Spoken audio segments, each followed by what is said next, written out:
কুড়িগ্রামের এক প্রত্যন্ত চরের যুবক তাইজুল ইসলাম তাজু হাতে লম্বা বোম, টেলিভিশন সাংবাদিকদের মতো ভঙ্গি আর সহজ সরল ভাষায় এলাকার সমস্যা তুলে ধরে সামাজিক মাধ্যমে ঝড় তুলেছেন।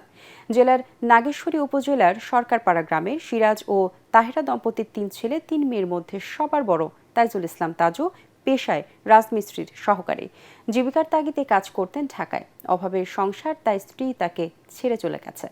রাজমিস্ত্রির সহকারী হিসেবে কাজ করে অসুস্থ বাবা মা সহ 2 ভাই বোনের লেখাপড়ার খরচ জোগাতেন তাজু। নদী ভাঙ্গনের কবলে ভিটে মাটি হারিয়ে অন্যের জায়গায় এখন বাস করছে তাজুর পরিবার।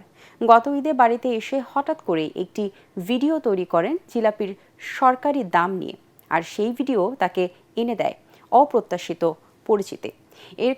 এরপর একের পর এক ভিডিওতে তুলে ধরছেন গ্রামের সমস্যা, সম্ভাবনা আর মানুষের কথা।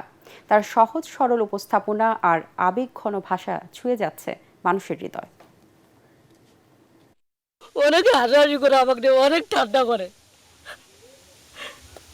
আমার যে এত কষ্ট, নতুন সরকার বাংলাদেশের সকল এমপিকে আমি আবেদন করে বলছি, বাংলাদেশের যত চর অঞ্চল আছে, অসহায় লোক আছে, সবাইকে দেখতে হবে।